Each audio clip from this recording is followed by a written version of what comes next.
Box office records have been shattered once again. Demon Slayer, Kimetsu no Yaiba Infinity Castle has exploded onto the scene with a staggering $70 million debut, immediately rewriting the history books for anime movies' opening weekends. For context, that's more than double the previous record set way back in 1999 by Pokémon, the first movie Mewtwo Strikes Back, which brought in $31 million. The scale of this achievement is almost hard to overstate, especially for fans of Japanese animation who have watched the genre go from niche to absolutely mainstream. But here's where it gets even more interesting. Infinity Castle isn't just a standalone event. It's actually the first part of what's intended to be a trilogy wrapping up the beloved Demon Slayer saga, and it's being shown in both subtitled and English-dubbed formats, appealing to a wide range of audiences. The film's strategic rollout includes many premium screens, such as Imax theaters, where the higher ticket prices have helped boost its impressive earnings even further. Globally, Infinity Castle has already amassed over $300 million, with an astonishing $200 million of that coming from its home country of Japan. In fact, it's now the third highest-grossing film in Japanese history, a monumental feat considering Japan's competitive film landscape. Sony's anime-focused arm, Crunchyroll, distributed the movie, providing the company with a much-needed box office triumph after a summer filled with quieter releases like Caught Stealing, Karate Kid Legends, and I Know What You Did Last Summer. Not only did Infinity Castle outshine previous anime records, but it also eclipsed major Hollywood action titles such as Bad Boys, Ride or Die, which opened with $56.5 million. This marks Sony's most successful opening weekend for any film in over 2 years. Meanwhile, last week's top performer, The Conjuring: Last Rites from Warner Bros. And New Line, dropped to second place, experiencing a sharp 69% decline, but still bringing in $26.1 million and pushing its domestic earnings to $131.1 million.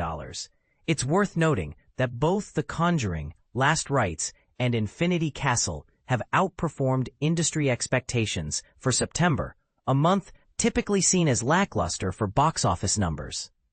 The unexpected success of these titles is rejuvenating theaters' hopes that fall could prove more bountiful than the disappointing summer, which failed to meet the $4 billion mark that had been anticipated. And this is the part most people miss. While new franchises like Weapons have managed quiet breakouts, many former heavyweights, such as Marvel, are no longer dominating the charts as they once did. The landscape is shifting. So what's really going on in the movie-going world? Is audience taste evolving away from traditional American blockbusters? It's also important to note that Infinity Castle is following in the recent footsteps of Netflix chart-topping K-pop Demon Hunters, which made headlines last month by becoming the platform's most-watched movie and even attracting buzzworthy crowds for its theatrical sing-along version.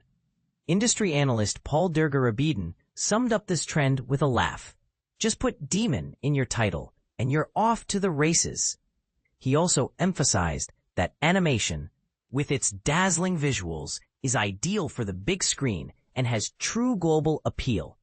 But let's not overlook the weekend's other big releases. Universal's Focus Features rolled out Downton Abbey, the grand finale, as a fond farewell to the beloved franchise, drawing $18.1 million, an improvement over its predecessor, Downton Abbey: A New Era, which earned $16 million in its 2022 launch.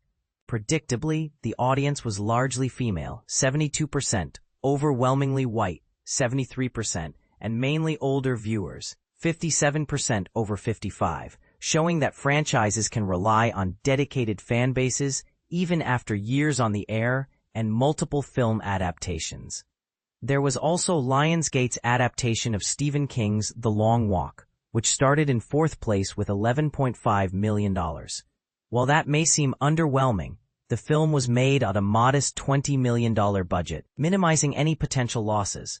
Lionsgate, who has struggled with flops like Americana, Hurry Up Tomorrow, and Ballerina, is hoping for a rebound with upcoming titles like The Housemaid, Aziz Ansari's Good Fortune, and the sequel, Now You See Me, Now You Don't. Of note, The Long Walk's audience skewed male, 59%, and was mostly over the age of 25%, 71%. Meanwhile, Disney joined the fray with the 30th anniversary re-release of Toy Story, garnering $3.5 million from 2,375 cinemas and securing the film a top 5 finish, a testament to Pixar's enduring charm. On the art house side, Mubi released The History of Sound, a period romance featuring Paul Mescal and Josh O'Connor in just 4 theaters.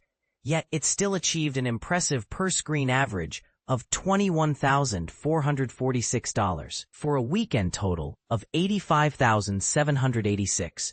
Altogether, the smashing success of Infinity Castle and its box office peers made this one of the most lucrative September weekends ever, with total ticket sales for all films reaching around $145 million. To put that into perspective, that's about 50% higher than the same weekend last year, when Beetlejuice led the pack. September is quickly becoming a centerpiece for movie releases. Der Garabedian concluded. And considering how the summer fizzled out, that's a much-needed boost for the industry. But here's a controversial angle.